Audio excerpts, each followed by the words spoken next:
অক্টোবৰত আমাৰ ৰাজ্যখনত নিযুক্তিয়ে 1,20,000 অতিক্ৰম কৰিলে।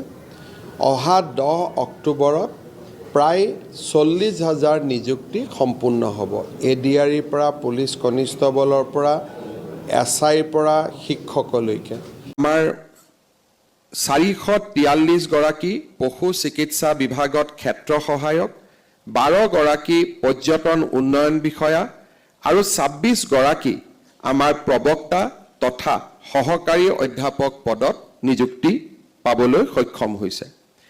এই নিযুক্তিকেইটা যদি আমি সমাহিত কৰোঁ, যোগ কৰোঁ, তেতিয়াহ'লে আমাৰ চৰকাৰৰ কাৰ্যকালত আমি এই মুহূৰ্তলৈকে 1,20,840টা নিযুক্তি দিবলৈ আমি সক্ষম হৈছোঁ।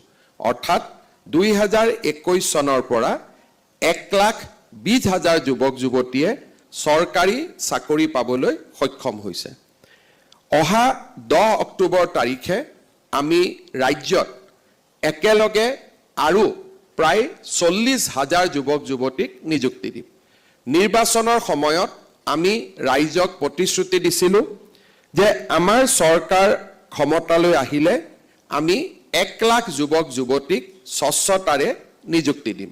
কিন্তু সময় আৰু পৰিৱেশৰ লগত খাপ খুৱাই আমি 1,00,000ৰ নিযুক্তিৰ দেওনা পাৰ হৈ গৈ আমি প্ৰায় 1,60,000 অক্টোবৰত আমাৰ ৰাজ্যখনত নিযুক্তিয়ে 1,20,000 অতিক্ৰম কৰিলে।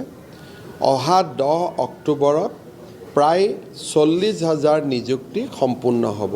ADREৰ পৰা পুলিচ কনিষ্টবলৰ পৰা SIৰ পৰা শিক্ষকলৈকে। আৰু